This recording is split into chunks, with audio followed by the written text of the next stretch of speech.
Facebook and Instagram.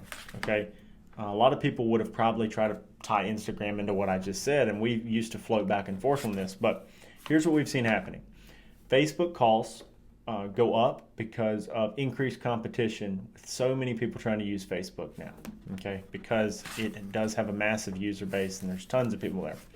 What we've seen is the 28 to 45-year-old demographic of mothers are moving, or just females in general seem to be moving towards Instagram more, unless they're some sort of sales professional or something like that. They're moving to Instagram and using Instagram almost like a photo album for pictures of children and travel and things like that.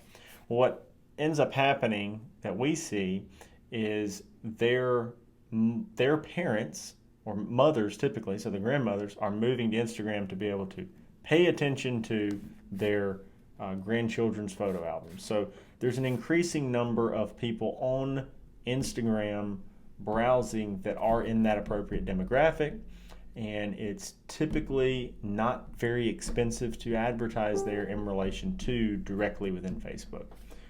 The impressions are lower. There are some more restrictions as far as video length and things like that, but I think it is ripe for the picking.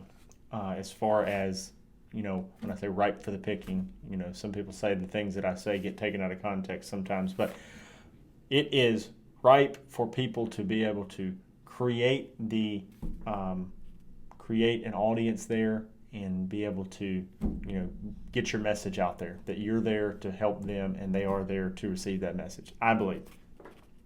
Facebook, of course, is there. The user base is massive. As far as the 50-plus community, it's huge. For social media, the 50-plus community, Facebook has the majority of them. Problem, again, therein lies that they're getting advertised too heavily. They're repeatedly hearing that Medicare message, but they're there. So you just have to keep advertising to them. Facebook organic reach of a page is not what it used to be, but you can organically participate in groups like forums.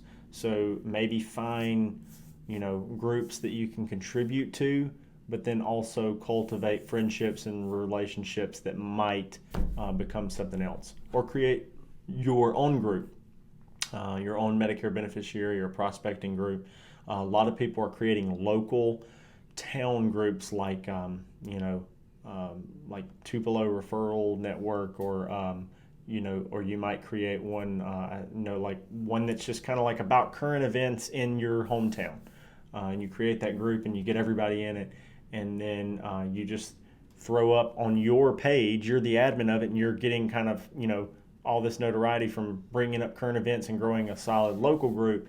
But then you have like your profile picture that you're a Medicare Health Life agent, and then on your cover photo you have kind of like a business card. So you're getting notoriety by not talking about insurance, but when people go, they're like, hey, that guy that runs this awesome group that tells us about current events and is bringing all this cool attraction to us, he sells insurance, maybe I should support him. He's doing so much good for our local community and making it cool again. So all of that works is using social media like you would use networking groups. And don't abandon networking groups as well. I mean, there's definitely awesome things you can do there. The cool thing about social media is geography isn't always directly tied to your ability to network. You can network online all over the country, or the world. So that's it. Passive versus organic marketing, how to use social media. That's how we are using or anticipate using the social media platforms. 3, 2, 1.